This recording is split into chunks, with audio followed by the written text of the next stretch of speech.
आज हमारे देश की राजधानी दिल्ली में यही जो पत्थरबाजी का ट्रेंड है, ये सारा दिल्ली में आ चुका है और आगजनी चल रही है, ये सारी चीज़ें हो रही हैं। मगर सवाल निशान उठता है कि आखिर क्यों, आखिर ये सब हो क्यों रहा है, आखिर इसी समय ये सब सारी चीज़ें क्यों करी जा रही है और क्या दिल्ली को दूसरा जम्मू कश्मीर बनाने की कोशिश हो रही है। इसी पे चर्चा करने के लिए इस समय साथ सुप्रीम कोर्ट की माननीय वकील सुबोई खान जी जुड़ी हुई हैं। मैम से जानेंगे मैम किस तरीके से देखती हैं इस मुद्दे को। मैम सबसे पहले आपका बहुत बहुत धन्यवाद हमारे साथ जुड़ने के लिए। मैम ये जो दिल्ली में हो रहा है, जाफराबाद है, चांदबाद है, सीलमपुर है, ये जो सारी चीज़ें करी जा रही हैं, मैम किस तरीके से देखती हैं। जितेंद्र, सबसे पहले तो मैं ये बोलती हूँ कि ये हम सब लोगों के लिए, जो हम यहाँ लोग खड़े हैं या जो लोग भी आपके चैनल के माध्यम से मुझे सुनेंगे, ये हम सब के लिए एक वेकअप कॉल है। जब कश्मीर में आग लग रही थी तब हम लोगों ने नहीं सोचा कि कभी हम तक आएगी। जब असम में दिक्कतें चल रही थी हमने कभी नहीं सोचा कि हम तक आएगी। बंगाल कितने दिनों से जल रहा है, हमने कभी नहीं सोचा कि हम तक आएगा। जब हम लोग अपने अपनी स्टेट्स में या अपनी अपनी यूनियन टेरिटरीज में सेफ होते हैं and we are least bothered कि देश में क्या हो रहा है, तो जब हम लोग अपने आप को सिर्फ एक स्टेट मेंटालिटी में रखते हैं कि भाई हमारा कमरा अगर नहीं जल रहा, हमारे घर का कोई दूसरा कमरा जल रहा है, तो वी आर लीस्ट बॉदर्ड, तो हमें ये सोचना चाहिए कि वो आग कभी ना कभी हम तक ज़रूर पहुंचेगी। ये दिल्ली वालों के लिए खास तौर से वेकअप कॉल है कि हम 2020 में बैठे हैं, देश की राजधानी में हम ये बात कर रहे हैं कि एक नागरिकता कानून, मतलब जो एक पार्लियामेंट के दोनों हाउसेज में पास हो गया है, उसका विरोध यहाँ तक पहुँच गया है। कुछ दिन पहले तक हम लोग इसको कह रहे थे पीसफुल प्रोटेस्ट। मैं तभी भी कह रही थी कि ना ये पीसफुल प्रोटेस्ट है और ना ही ये नागरिकता कानून का विरोध है। और आपको पीसफुल तो अब दिख ही गया होगा कि सड़कों पर क्या हो रहा है। इसमें देखिए जितेंद्र, दो तरह की ताकतें काम कर रही हैं। इसमें कुछ पॉलिटिकल फोर्सेस काम कर रही हैं। अभी देखिए केजरीवाल जी ने एक ट्वीट करी कि दिल्ली पुलिस तो मेरे अंडर में नहीं है, और होम मिनिस्ट्री क्या कर रही है। आप ये देखिए कि ये लोग उन लोगों में से हैं जो चोर को कह देंगे चोरी करो और चौकीदार को बोलेंगे कि चौकीदारी करो। एग्जैक्टली वही कर रहे हैं। अरविंद केजरीवाल जी ने अपने आम आदमी पार्टी के जो एमएलए हैं अमानतुल्लाह खान, जिनकी हेट स्पीच से दंगा स्टार्ट हुआ, शाहीन बाग में पहली बस जली, उनके खिलाफ अभी तक कोई स्टेप नहीं लिया है। 70,000 से ज़्यादा वोटों से वो जीते और वोट के बाद उन्होंने ट्वीट करी कि ये इस्लाम की जीत है। तो जब आप एक धर्मांधता के आधार पर अपनी सत्ता चलाने की कोशिश करेंगे तो ये तो होना ही था। जब दिल्ली में ये लोग जीत कर आए हैं, उसके बाद एक चैनल ने एक सर्वे किया था। उस सर्वे में 6% लोग सिर्फ ये मानते थे, दिल्लीइट्स, ओनली 6% दिल्लीइट्स ये मानते थे कि राष्ट्रीय सुरक्षा कोई इंपॉर्टेंट इशू है। तो ये नहीं देखेंगे तो क्या देखेंगे। मैं तब भी यही बोलती थी कि जब देश होगा तभी दिल्ली होगा, तभी 15 GB फ्री डेटा होगा, तभी फ्री मेट्रो राइड्स होंगी, तभी फ्री बस राइड्स होंगी। आज वो देख रहे हैं कि राष्ट्रीय सुरक्षा कितनी ज़रूरी चीज़ है। किस तरह की आप देखिए सड़कों पे कोल्ड ब्लडेड मर्डर ये लोग कर रहे हैं। शाहीन बाग में हमने देखा 4 महीने बच्चे का कोल्ड ब्लडेड मर्डर, उसको शहादत बोल रहे हैं। संविधान की धज्जियां उड़ा रहे हैं, उसको संविधान बचाने की लड़ाई बोल रहे हैं। अनकॉन्स्टिट्यूशनल और इलीगल कामों की एक लड़ी इन लोगों ने लगा रखी है और ये सोच रहे हैं कि इनके साथ कभी कुछ नहीं होगा। देखिए अभी तो जितेंद्र, जो जाफराबाद में हमने देखा वो तो एक बहुत मुझे सोची समझी स्ट्रैटेजी लग रही है, क्योंकि अभी ट्रंप की विजिट थी। हम लोगों ने देखा कि भाई मिस्टर ट्रंप आए हुए थे, इन लोगों को इंटरनेशनली ये पोर्ट्रे करना है कि मोदी गवर्नमेंट में हमारे साथ बहुत बुरा हो रहा है। एक्चुअली 2014 में मोदी गवर्नमेंट आई, वी आर सिटिंग एट 2020। 14 से लेके 20 तक आप मुझे एक सांप्रदायिक दंगा बता दीजिए, आप मुझे कोई भी ऐसी मिसहैपनिंग बता दीजिए जो मुसलमानों के साथ हुई हो मोदी गवर्नमेंट में। कुछ रियल फैक्ट्स नहीं है, सिर्फ एक भूत क्रिएट करना है। तो इनको पता है कि इंटरनेशनल मीडिया इन दोनों दिन दिल्ली में थी, तो इन्होंने इस तरह का एक सीन क्रिएट किया और at the cost of people's life. आप एक बात बताइए, वो रतनलाल करके कांस्टेबल वो मारा गया, क्या हम समझ सकते हैं कि हम लोग यहाँ पे बाइट दे रहे हैं, हम लोग टीवी में देख रहे हैं, कुछ दिनों में सारी चीज़ें नॉर्मल हो जाएंगी। एक फैमिली ने जिसने अपना किसी ने पिता खो दिया, किसी ने भाई खो दिया, किसी ने पति खो दिया, वो लोग किस दर्द से जूझ रहे होंगे, क्या हम उसका अंदाज़ा लगा सकते हैं। आई थिंक बजरंग दल के एक वर्कर को भी बहुत बुरी तरह से मारा गया है, वो तो वीडियो मैंने अभी देखी है। तो मतलब, और ये डरे हुए लोग हैं, ये बोलते हैं मुसलमान दोयम दर्जे के नागरिक हैं, देन ये विक्टिम कार्ड खेलना स्टार्ट कर देते हैं। देखिए जितेंद्र, आपके चैनल के माध्यम से मैं ये भी बोलना चाहती हूँ कि हम लोग पूरी मुस्लिम कम्युनिटी को ब्लैक पेंट नहीं कर रहे हैं, लेकिन एक बहुत बड़ा लेकिन है इसमें। अगर कोई हिंदू कोई जहरीली बात भी बोल देता है, ऐसा नहीं है कि नहीं बोलते होंगे, हर कम्युनिटी में फ्रिंज एलिमेंट सब जगह होते हैं। अगर कोई नॉन मुस्लिम कोई गलत बात भी बोल देता है या कोई क्राइम भी कर देता है, तो हज़ारों हिंदू उस पर उंगली उठाने के लिए खड़े हो जाते हैं।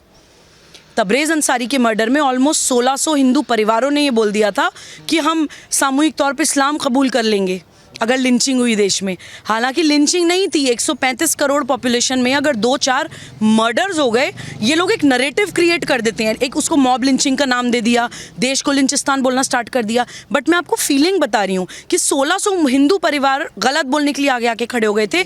मैं सिर्फ ये बोलना चाहती हूँ आपके चैनल के माध्यम से, जो मौन है मुस्लिम्स, जो ये देख रहे हैं कि हाँ नाराए तदबीर का नारा लगा के देश की प्रॉपर्टी को जलाना गलत है, जो ये मानते हैं कि इस्लाम का नाम लेके छोटे छोटे बच्चों को का मर्डर करना गलत है, जो ये मानते हैं कि नागरिकता कानून में अल्लाह को, इस्लाम को, प्रॉफिट को नहीं लाना चाहिए, अगर आप वाकई में मानते हैं तो अब आप सड़कों पे उतरिए, एक्चुअली सड़कों पे उतरिए। कहाँ है वो शाहीन बाग की दादियाँ, कहाँ है वो शाहीन बाग के पीसफुल लोग जो ये बोल रहे थे कि हम तो पीसफुल प्रोटेस्ट कर रहे हैं, हम तो सिर्फ संविधान बचाने की लड़ाई लड़ रहे हैं। आज वो आगे आके ये क्यों नहीं बोल रहे कि नहीं, ये जो बुरके में औरतें पत्थर ले लेकर लोगों को मार रही हैं, मर्डर कर रही हैं, उनके अगेंस्ट मुस्लिम क्यों नहीं बोल रहा है? देखिए जितेंद्र, 1947 में जब हमारे देश का विभाजन हुआ था, प्लीज़ समझने की कोशिश करिए कि 1946 में हमारे देश के एग्जैक्ट वही हालात थे जो आज की डेट में है। ऐसे ही जगह जगह पॉकेट्स में आज़ादी की डिमांड हो रही थी, ऐसे ही जगह जगह पॉकेट्स में अराजकता फैल रही थी। कुछ मुस्लिम्स इस्लामिक स्टेट की डिमांड कर रहे थे, कुछ मुसलमान यहाँ रहना चाह रहे थे, लेकिन जो यहाँ रहना भी चाह रहे थे वो मौन थे। जितेंद्र, मैं उन लोगों से अपील करना चाहती हूँ कि आपको वो मौन ख़त्म करना पड़ेगा। अगर आप अपने माथे पे से वो देश के बंटवारे का कलंक हटाना चाहते हैं तो आपको आगे आके गलत को गलत बोलना पड़ेगा। This is the time you should start calling a spade. अगर आप नहीं बोलेंगे तो फिर बाद में बैठ के ये रोना मत रोइएगा कि मुसलमानों को टेररिस्ट क्यों बोला जाता है। अगर कोई गलत कर रहा है तो वो तो गलत है ही, जो उस पर मौन धारण किए हुए है वो भी अकम्प्लिस है कहीं ना कहीं, वो भी कहीं ना कहीं उसके लिए उतना ही जिम्मेदार है जितना कि एक्चुअल कल्प्रिट है। सवाल मैम ये भी उठता है, हम कल वहाँ पे थे, जो ये बातें करी जाती है, 10 साल का बच्चा मेरे सामने घायल हुआ, उसके यहाँ पत्थर मारा गया, आखिर बच्चे का क्या कसूर है इसमें? ये जो करा जा रहा है प्रोटेस्ट, ये अपने आप को बोलते हैं हम क्रांतिकारी हैं और हम संविधान, जैसा आपने बोला हम संविधान बचाने निकले हैं। ये संविधान बचाने वालों के हाथ में असला, बारूद, बंदूक, ये सब आती कहाँ से है? एक हुआ था ना, आपने देखा था, राम भक्त गोपाल एक आया था, उससे नाम पूछा गया, कैमरा जूम हो रहा था, जूम आउट हो रहा था। यहाँ नेशनल मीडिया पास में क्यों नहीं गई हो, जूम आउट जूम इन क्यों नहीं करा गया? यहाँ भी तो नाम पूछ सकते थे, यहाँ तो नाम सोर्स से निकलते, डायरेक्ट कोई पूछने क्यों नहीं जाता? देखिए जितेंद्र, जब आप बोलते हैं हिंदू वर्ड तो हिंदू वर्ड को हमेशा भारतीय संस्कृति से जोड़ के चलिए। हिंदू धर्म नहीं है, हिंदू संस्कृति है। सिंधु नदी के इस पार रहने वाले सब हिंदू, चाहे वो मुस्लिम हो, सिख हो, बौद्ध हो, किसी भी पंथ को मानते हो। तो ये जो नरेटिव है ये एक्चुअली किसी धर्म के खिलाफ नहीं चलाया जाता, ये हमारी हिंदू संस्कृति के खिलाफ चलाया जाता है। अभी कुछ दिन पहले हम टीवी पे देख रहे थे कि 26/11 अटैक में, जो कि कसाब के हाथ में लाल कलावा बांध के उसको एक भगवा टेरर नाम से एक नरेटिव क्रिएट किया गया था। कांग्रेस पार्टी एक पूरा एक हिंदू आतंकवाद नाम की एक नरेटिव इस देश के सामने परोसना चाह रही थी। ये वही लोग हैं जितेंद्र जो एक्चुअली में, एक जैसे मैंने आपको बताया कि अगर कोई एक हिंदू, 135 करोड़ में ऑलमोस्ट 80-90 करोड़ नॉन मुस्लिम्स हैं, क्राइम्स तो होंगे ही देश में, ऐसा तो नहीं है कि क्राइम नहीं होते हैं। अगर कोई एक क्राइम भी हो जाएगा उसको उठाएंगे, उसको एग्जैजरेट करेंगे, पूरे देश को लिंचिस्तान बोल देंगे, पूरा भगवा टेरर बोल देंगे, कभी भगवा रेपिस्ट्स बोल देंगे। एक्चुअली इनको प्रॉब्लम भगवा कलर से है। अभी हमने देखा कुछ दिन पहले प्रियंका गांधी जी यूपी में जाके योगी जी को क्रिटिसाइज कर रही थी, क्योंकि इन लोगों को अपनी राजशाही चलाने की, जिन्होंने 60-70 साल राज किया है, इनको अपनी राजशाही चलाने की इतनी आदत हो गई है जितेंद्र कि इनसे बर्दाश्त नहीं होता कि एक नॉर्मल, एक ग्राउंडेड, एक जड़ों से जुड़ा हुआ इंसान, एक भगवा वस्त्र धारण किया हुआ योगी चीफ मिनिस्टर की कुर्सी पर जाके कैसे बैठ गया। और यही अपीजमेंट पॉलिटिक्स, क्योंकि इन्होंने हमेशा मुसलमानों को अपीज करके अपनी राजनीति चलाई है, इसी अपीजमेंट पॉलिटिक्स में बहुत सारी पार्टीज कूद गई हैं जितेंद्र। उन लोगों ने देखा कि लंबे टाइम तक सत्ता में रहने का तरीका यही है कि आप धर्म सत्ता का खेल खेलिए, तो उसी पार्टी में उसी कंपटीशन में टीएमसी कूद गई है, उसी कंपटीशन में ओवैसी साहब की एमएम पार्टी है, उसी कंपटीशन में ये केजरीवाल कूद गए हैं। अब आप देखिए ये लोग क्या कर रहे हैं। अभी ओवैसी साहब टीवी पे बोल रहे हैं मोदी जी कुछ क्यों नहीं कर रहे हैं। अरे भड़का आप रहे हैं, औरतों को और बच्चों को सड़क पे आपने उतार दिया। शाहीन बाग में लंगर आपकी पार्टी के सरदार ने चलाया, आप अमानतुल्लाह खान भड़का के लोगों को आप आगे कर रहे हैं। ये लोग देखिए जितेंद्र, हमारी जो भारतीय संस्कृति है, मैं आपको एक इंडियन आर्मी का एग्जाम्पल देना चाहती हूँ। ये जो औरतों और बच्चों को आगे करने का जो मॉड्यूल है ना, यहाँ पे आके हम लोगों के हाथ बन जाते हैं। हमारे साथ जो बुरा हुआ है ना, जो हम आज स्थिति पे खड़े हैं, वो हमारे सद्गुणों गुणों की अति होना है, हम लोगों के अंदर गुड क्वालिटीज़ इतनी ज़्यादा है, हमारी नेशनल एथोज इतने ज़्यादा संस्कार हैं हमारे अंदर, महिलाओं पे और बच्चों पे हम लोग कभी हाथ नहीं उठाते हैं। कश्मीर में यही करते हैं। मैं एक मेजर साहब के साथ बैठी थी, उन्होंने मुझे बताया कि हमें पता होता है कि सामने घर में आतंकवादी हैं, हम रॉकेट लॉन्चर मार के ख़त्म कर सकते हैं, हम दूर से अटैक करके पूरा घर उड़ा सकते हैं, लेकिन सिर्फ ये सोच के कि उस घर में महिलाएं और बच्चे हैं। हम 5 आर्मी मैन वहाँ जाते हैं और बिल्कुल मुठभेड़ करके उन आतंकवादियों को मारते हैं। जो काम हमारा दूर से हो सकता था उसमें हमारे 3 जवान शहीद होते हैं सिर्फ इसलिए कि औरतों और बच्चों को कुछ ना हो। तो ये मॉड्यूल, ये इंटरनेशनली भी यही मॉड्यूल चलता है। आप कभी भी वहाबी पॉलिटिकल इस्लाम और जिहादीज़ की जो मॉड्यूल है वो देखिएगा, हमेशा टेररिस्ट महिलाओं और बच्चों के पीछे छुप जाते हैं कि उन्हें पता है कि कोई भी प्रिंसिपल्स पे चलने वाली मिलिट्री या पैरामिलिट्री फोर्सेस औरतों और बच्चों पे हाथ नहीं उठाती हैं। वही इन्होंने कश्मीर में किया, वही इन्होंने शाहीन बाग में किया, वही अब जाफराबाद में कर रहे हैं। लेकिन मुझे प्रेजेंट गवर्नमेंट से बहुत उम्मीद है जितेंद्र। मुझे लगता है कि हालांकि मैं उनके सब्र और संयम की दाद भी देती हूँ कि ये लोग बहुत दिनों से देश में दंगा कराना चाह रहे थे। अगर प्रेजेंट की होम मिनिस्टर कुछ करते क्यों नहीं है, कुछ करते क्यों नहीं है, वहाँ पे बच्चों को लेके बैठे हैं, सरकार आती क्यों नहीं है, हमसे बात क्यों नहीं करती है। वो यही चाह रहे थे कि वहाँ पे गवर्नमेंट जाए। मेरे पास मेरे मोबाइल में फ़ोटोज़ हैं, मोदी जी को गाली देने वाले उन्होंने पोस्टर्स दीवारों पर लगा रखे हैं। वो क्या अभी तो रहता है, जो हिटलर की चाल चलेगा वो हिटलर की मौत मरेगा। एग्जैक्टली। आप सोचिए, सरकार से कोई वहाँ पे बात करने के लिए जाता, वहाँ कोई भगदड़ हो जाती, स्टैम्पीड हो जाती, कोई मासूम बच्चे दब के मारे जाते, उसकी जिम्मेदारी कौन लेता। तो सरकार ने, मुझे लगता है कि आई थिंक जितना टाइम इनको देना चाहिए था उतना टाइम इनको दिया जा चुका है। अब चाहे ये पॉलिटिसाइज करने की वजह से कर रहे हैं, चाहे ये धर्मांध लोगों की या टेरर ऑर्गेनाइजेशंस की कहने में आके ऐसा कर रहे हैं या इग्नोरेंस में कर रहे हैं। देखिए, आप एक क्राइम करके इग्नोरेंस प्लीड नहीं कर सकते। जब तक आपकी इग्नोरेंस को बेनिफिट ऑफ डाउट दिया गया, लेकिन अभी अपराध हो रहे हैं, लोग मर रहे हैं और तब भी आप सड़कों पे नहीं आ रहे हैं, तो आई एम सॉरी, मैं आपको अकम्प्लिस बोलूंगी और आपको उग्रवादी बोलूंगी। मैम, सवाल इस पैटर्न पे भी उठता है जो सीए का लगातार विरोध चला। आप देखिए, शुरुआत से जो विरोध प्रदर्शन चले, चाहे आप जामिया में देखिए, चाहे जेएनयू में देखिए, चाहे आप अलीगढ़ मुस्लिम यूनिवर्सिटी में देखिए और चाहे आप शाहीन बाग में देखिए, कभी भगवा जलने लग जाता है, कभी हिंदुत्व की कब्र खुदेगी, कभी एक और शब्द बोला जाता है, हिंदुत्व का एफ से प्रोनाउंस किया जाता है। और ये सारी चीज़ें आखिर क्यों चलती हैं, जो ये सारी चीज़ें हैं। और अब आ गया पाकिस्तान जिंदाबाद, ओवैसी के मंच पर बोला जाता ना पाकिस्तान जिंदाबाद, फिर कहा जाता है 15 करोड़ 100 करोड़ पर भारी पड़ेंगे। ये किस तरीके का नैरेटिव सेट किया जा रहा है। और दूसरा सवाल इसमें सबसे बड़ा ये है मैम, जो सुप्रीम कोर्ट की प्रेजेंस रही, चाहे शाहीन बाग का मामला हो, ये लॉ एंड ऑर्डर का मामला है, मगर इसमें एक कम्युनिटी भेजी जाती है 3 लोगों की, वार्ताकार की, जो वार्ता करके इस चीज़ को सुलझाए। क्या मैम एक एग्जाम्पल सेट करने की कोशिश नहीं हो रही कि कल 4 लोग एक सड़क को घेरें और सुप्रीम कोर्ट में केस डाला जाए और फिर उसके बाद हम इस केस को चलते रहेंगे, फिर 1 हफ्ता और टाइम और वो रोड घिरा का घिरा रहेगा। क्या मैम लॉ एंड ऑर्डर नाम की कोई चीज़ नहीं होती इस देश में? और सुप्रीम कोर्ट का इस तरीके का, क्योंकि आप मैम वकील रही हैं, इसलिए हम आपसे समझना चाहेंगे, इस तरीके का जजमेंट जो है ये सवालिया निशान खड़े करता है कई बार। देखिए जितेंद्र, मैं as an officer of the court, मुझे जुडिशरी पे भरोसा पूरा है, सम्मान पूरा है, लेकिन as an officer of the court हम डिसएग्री भी कर सकते हैं कोर्ट के जजमेंट से। मैं कोर्ट के जजमेंट से सेटिस्फाइड इसलिए नहीं थी कि क्लियरली दिख रहा है कि हमारे संविधान का जो आर्टिकल 19 है वो आपको पीसफुल प्रोटेस्ट का राइट देता है, but there are certain conditions. पहली कंडीशन, आप परमिशन लेके बैठिए। दूसरी कंडीशन कि पब्लिक ऑर्डर, मॉरलिटी, डिसेंसी कुछ डिस्टर्ब नहीं होना चाहिए। यहाँ पे पब्लिक ऑर्डर भी डिस्टर्ब हो रहा था।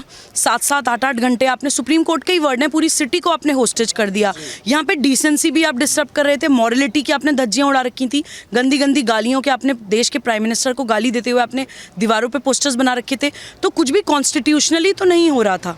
लेकिन मैं बार बार आपको ये बोलती हूँ जितेंद्र कि ये समझने की कोशिश करिए कि ये सारी एंटी नेशनल फोर्सेस मिल गई, इन्होंने ये जानबूझ के उग्रवाद क्रिएट किया कि अगर प्रेजेंट गवर्नमेंट, जो कि एक्चुअली हिंदुस्तान के कोर इश्यूज पहचान गई है, जिसका इनको डर है, इसलिए उस सरकार के खिलाफ ये इंटरनेशनली और नेशनली ऐसा माहौल बना देना चाहते थे कि देखो मोदी राज में मुसलमानों के साथ क्या हो रहा है। तो इसलिए मैं गवर्नमेंट से शिकायत इसलिए भी नहीं करती हूँ कि उनको थोड़ा सा समझदारी के साथ सिचुएशन को संभालना था। प्लस गवर्नमेंट ये भी एक्नॉलेज कर रही है कि वहाँ पे कुछ तो वहाबी मानसिकता वाले, जिहादी मानसिकता वाले या पॉलिटिसाइज करने वाले लोग हैं। कुछ लोग वहाँ पे बिल्कुल अज्ञानता में बैठे थे, शाहीन बाग की बात कर रही हूँ मैं, जाफराबाद की बात नहीं कर रही हूँ। कुछ लोग जिनको सीए और एनआरसी का मतलब भी नहीं पता था, तो उन लोगों को थोड़ा वक्त दिया जाना भी ज़रूरी था। लेकिन अब जो दिल्ली में हम देख रहे हैं, ये सब होने के बाद भी अगर वो दादियाँ आगे नहीं आती हैं, जैसे मैंने आपको बोला, अगर वो पीसफुल प्रोटेस्टर्स आगे नहीं आते हैं, जैसे शाहीन बाग में सीए के विरोध में वो बैठे थे, ऐसे ही मुझे पूरे देश में मुसलमानों को जाफराबाद के विरोध में देखना है, तब मैं मानूंगी कि हाँ मुसलमान देशभक्त है, तब मैं मानूंगी कि हाँ मुसलमान देश तोड़ने की बात नहीं करता है, तब मैं मानूंगी कि हाँ सीए का विरोध कर रहे होंगे शायद। हालांकि मुझे उम्मीद नहीं है जितेंद्र, क्योंकि मुझे नज़र नहीं आ रहा है। मगर सीए का विरोध जो मैंने बोला कि हिंदुओं का विरोध क्यों होता जा रहा है, सीए विरोध, देश विरोध क्यों होता जा रहा है? सवाल ये उठता ना, वारिस पठान बोलते हैं और जो लगातार जो बयानबाजी चली है, जिस तरीके के स्लोगन सामने आए, मैंने जो सवाल पूछा मैम, आखिर ये क्यों होता जा रहा है? सीए विरोध में हिंदू कहाँ से बीच में आ जाता है, पाकिस्तान कहाँ से आ जाता है? जिंदाबाद नारे लगाना क्या सेंस है इसका? जितेंद्र देखिए, पाकिस्तान कैसे आ जाता है, मैं हमेशा बोलती हूँ, मैं दोबारा बोलती हूँ कि जब हम ये अलगाववाद की बात करते हैं, जब हम ये अलगाववाद की राजनीति करते हैं, तो वो सिर्फ अलगाववाद पे नहीं रुकती है। अलगाववाद से वो कभी ना कभी कट्टरवाद पे पहुँचती है, कट्टरवाद से वो कभी ना कभी आतंकवाद पे पहुँचती है, आतंकवाद के बाद वो पाकिस्तान या इस्लामिक स्टेट बनाने की डिमांड पे पहुँचती है। तो इसलिए जब भी कोई अलगाववाद कर रहा है, हिंदू, मुस्लिम, सिख, ईसाई, दलित और धर्म, जाति, समुदाय की राजनीति कर रहा है, तो आप ये मानिए कि वो कहीं ना कहीं पाकिस्तान परस्ती की तरफ या देश को खंडित करने की तरफ वो लोग जा रहे हैं। They are on that way, पहली चीज़। दूसरा, मोदी जी ने जो इसको प्रयोगशाला बोला था, वो हम सब देख रहे हैं, वो एक्चुअली प्रयोग था। मैंने भी टीवी डिबेट्स में ये बोला कि ये आतंकी संगठनों का शक्ति प्रदर्शन है। वो हमें ये दिखा रहे थे कि देखो हम क्या कर सकते हैं। हमने कुछ नहीं किया तो देखिए उन्होंने एक स्टेप आगे फर्दर बढ़े। जैसे मैंने आपको बताया था कि पाकिस्तान बनने से पहले 1946 में देश में एग्जैक्टली यही हुआ था। अगर इनको अब भी यहाँ नहीं रोका गया तो ये और इससे आगे बढ़ेंगे। जितेंद्र, आई कैन फोरसी कि इससे आगे बढ़ेंगे। एक बात मैं आपको बताऊं कि ये हिंदुत्व विरोधी राजनीति क्यों है। ये लोग, इन्होंने एंटी सीए प्रोटेस्ट ये कर रहे थे कि हम तो सीए के खिलाफ हैं। आपने जगह जगह पोस्टर देखे होंगे, no CA no NRC. CA NRC को सरकार नहीं जोड़ रही है। सरकार बोल रही है कि एनआरसी नेशनल सिक्योरिटी से जुड़ा मुद्दा है, सीए ह्यूमन राइट्स से जुड़ा मुद्दा है। सीए और एनआरसी को ये लोग जोड़ रहे हैं, और क्यों जोड़ रहे हैं मैं आपको बताती हूँ। जब आसाम में एनआरसी की एक्सरसाइज लागू हुई और 19 लाख लोग मैप हुए, उसमें से आई थिंक 12 लाख कुछ हिंदूज थे। तो इन लोगों ने जो विरोध कर रहे हैं सीए का, ये बोला कि ये लोग इस वजह से सीए ला रहे हैं कि इन्हें पता नहीं था 12 लाख हिंदू मैप हो जाएंगे, तो उन 12 लाख हिंदुओं को नागरिकता दे दी जाए, इसलिए सीए ला रहे हैं। ये इन्होंने एक फॉल्स नैरेटिव क्रिएट किया। तो मैंने उनसे ये सवाल किया एक मौलाना साहब से टीवी डिबेट पे कि चलिए आपकी बात मान भी ली, एक तरफ तो 12 लाख हिंदुओं को नागरिकता मिल रही है आपके हिसाब से, और नेशनली 6-7 करोड़ घुसपैठिए मैप हो रहे हैं, यानी कि 12 लाख हिंदुओं पे 7 करोड़ घुसपैठिए। तो आपको एक एक हिंदू पे, इसका मतलब 50 मुसलमान चाहिए इस देश में। तो माफ़ कीजिएगा, हिंदू राष्ट्र बनाने की मानसिकता सरकार की नहीं है, ये आपकी इस्लामिक स्टेट बनाने की वहाबी मानसिकता एक्सपोज हो रही है। ये लोग जो पागल हुए पड़े हैं कि हमें एनआरसी भी नहीं चाहिए, हमें सीए भी नहीं चाहिए, क्योंकि इनके दिमाग में नंबर्स चलते हैं, इनके दिमाग में डेमोग्राफिक इम्बैलेंस करना चलता है। और यही जिस स्टेट में इन्होंने डेमोग्राफिक इम्बैलेंस करा है, आप उसकी हालत देखिए। मैंने अभी स्टेट्स के नाम भी, आप देखिए कश्मीर में क्या किया, आप देखिए असम में क्या किया, केरल में क्या किया, वेस्ट बंगाल में क्या कर रहे हैं, दिल्ली की देश की राजधानी तक ये लोग पहुंच गए हैं। तो देखिए, मैं तो प्रेजेंट गवर्नमेंट से यही बोलती हूँ कि अब बहुत हो गया। अब मुझे नहीं लगता कि इनको समझाने के लिए आपको थोड़ा भी और वेट करने की ज़रूरत है। 4 लाइनें मैं ज़रूर बोलना चाहती हूँ जितेंद्र, इन जिहादियों के लिए और वहाबी मानसिकता वाले लोगों के लिए।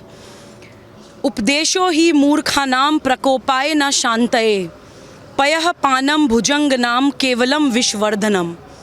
यानी कि मूर्ख को उपदेश देने से उसका प्रकोप या उसका उग्रवाद कम नहीं होता है, जैसे कि सांप को दूध पिलाने से उसकी ताकत और बढ़ती है। तो यही हम कर रहे हैं। हम लोगों ने, हमने इतिहास में ये गलती करी है, हम लोगों ने अपनी अच्छी क्वालिटीज़ की अति कर दी।